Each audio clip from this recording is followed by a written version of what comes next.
everyone. Meet Big Bertha. Isn't she amazing and beautiful? So most of you know that I've been eating clean lately, and I had pad thai with friends the other day and woke up the next morning and had Big Bertha join. Probably sheer coincidence, but you know, whatever. Anyway, welcome to the weekly wrap-up. I'm in the woods again because that's what I do now. So last week, obviously, I posted the other Sunday wrap-up, which you guys seem to really like, which is dynamite. I love it when you guys are pleased because it makes my life easier, and I like the engagement. There's some really good comments in there, so if you haven't watched it yet, go check that out. Monday, I posted a video of pilot versus sailor nibs, which I mentioned in last Sunday's video, and that was a suggestion that came from you guys, so thanks. I got some really good suggestions of lots to do, so I'm definitely going to be kept busy for quite some time, which is awesome. I love it. And that video also did really well. Yeah, and that video did really, really well, and I'm super pleased by it. Now, not like that views really mean everything to me, because they don't at all. But if people are interested and engaged, it makes just the whole process way better. Whiplash! Yeah, so suddenly we're back inside because there's too many people. It was peoply. I know last time I said when I was out that I was really proud of myself because I hung on and I kept filming outside. But there's like too many people. There's like a whole bus load of people. And I was walking or about to get to a dog park. So it was going to get really loud. So we've returned back to the bedroom, which is where I film this stuff. I thought about putting like shelves and stuff behind me, but I'm supposed to move in a few months. So, But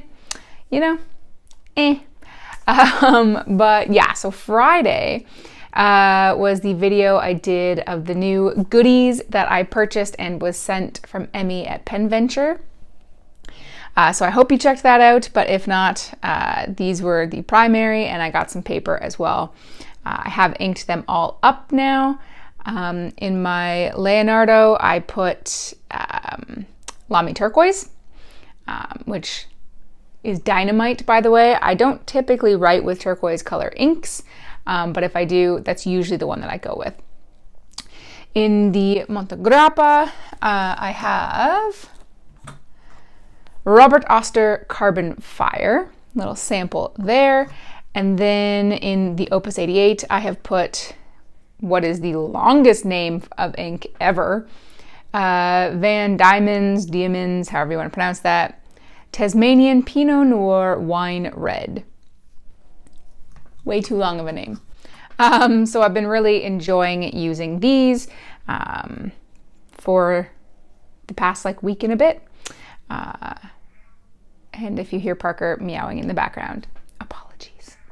So unboxings are always hit or miss for me with performances. Sometimes they do super, super well. Sometimes not so much. This one was towards the bottom half of usual. So hopefully either that picks up or the actual individual reviews do well. The first one that I will be talking about is the Opus 88 because it was the one that I was already mildly familiar with. Format, didn't know much about this pen, but the overall company, the nib, the performance, all that kind of stuff, I'm very used to because I've used Opus I in the past. And so, since we're talking about it, I might as well just say what's coming up next week. Not this one. These reviews won't be for a couple weeks.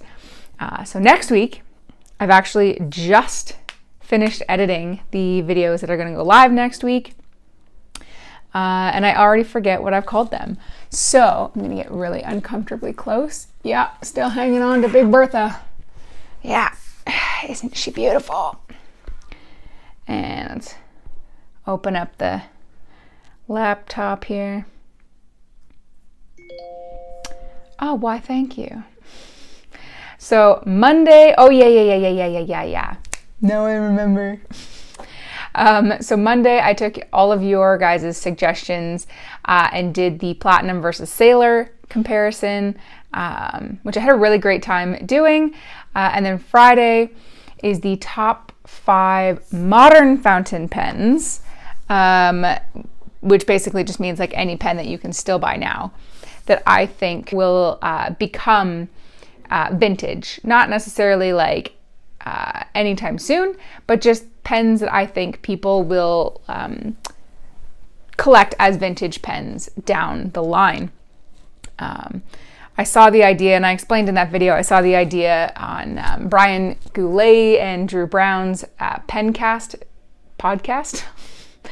And they answered a question very, very, very similar. I changed it ever so slightly, but basically the concept remains the same. And I loved the question. It got me thinking. So I was like, you know what? Let's do it. So yeah, that's what's coming up next week. Thank you all for continuing to give me video ideas. I want to say 30% of your ideas are ones I can actually do, which is dynamite. That's even way more than I was expecting. Mostly because the ones that I can't do, either I don't have the pen, I don't have enough knowledge. So if it goes into like vintage pens or things like that, I know nothing. Yes, Parker.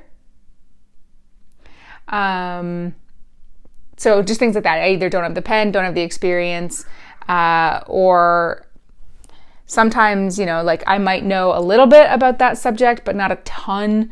And I just don't have a lot of time within filming viewpoints to be able to fully research that. So I was expecting out of the ideas to only really able to utilize about 10 to 15%. And it's like, it's double that. So that is dynamite. That means there's lots and lots of good ideas to come. Continue to give me ideas, please, because sometimes I don't know what to do anymore. So thank you for that. As far as the personal stuff goes this past week, well, Parker, come here, please. She's meowing like sorrowfully because she wants to play, but she's in that annoying mood, that very typical cat mood, that when I start to try and engage and actually play, she's all like, no, I'm going to look out the window now. And then when I walk away, she's like, okay, now I want to play. She's like a toddler, I swear, sometimes. But I love her. So yeah, as far as personal goes, not a ton. Of course, work. I mean, what else is new, right? Obviously, there's lots going down in the world. That is disappointing, but I'm not going to get into any of that. No, thank you. I went over to some friend's house. It was really nice hanging out with some people. Again, I'm trying to do that more and more these days. We've been shut off from the world for the last 2 years, so I'm really trying to like step out and live my life again. Continuing to do more research and learning about nutrition and how things work. One thing that I learned the other day, which I thought was fascinating, was that iron, whether it is from an animal or plant based source, whether like it's non-heme or heme, doesn't matter. It's same seas. For this, what I learned is that if you are consuming iron at the same time as you're consuming like polyphenols, so like antioxidants, so coffee, like blueberries, things that are really high in polyphenols, you will actually typically, there's always some caveats, and that's the thing that sucks.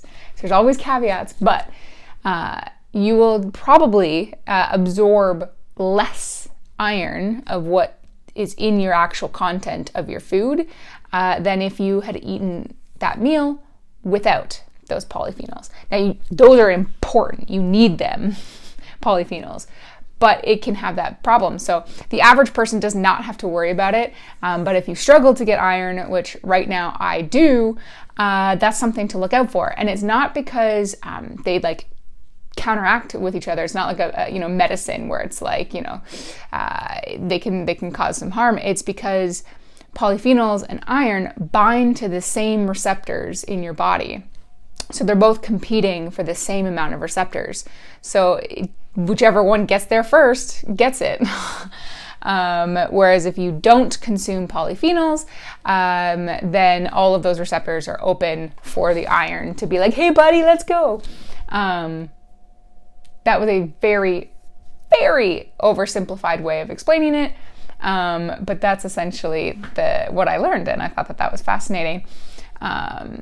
So yeah, there's so much to learn, just so much to learn.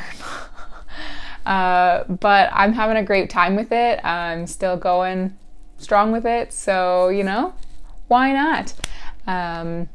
So that's basically all that's happened last week. Yeah, not a whole lot on the pens and tea front, which is nice. The past few weeks have definitely been a little bit calmer, which is amazing because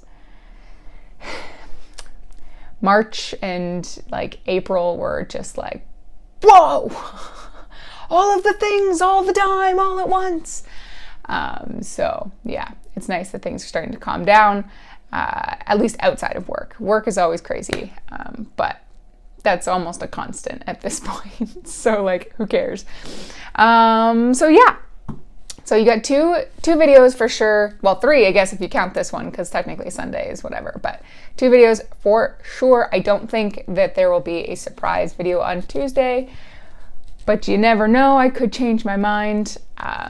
Fun fact, I'm actually filming this a little bit early than I typically do because I'm going to head to my cottage for the weekend. So by the time you're seeing this video, I'm already back.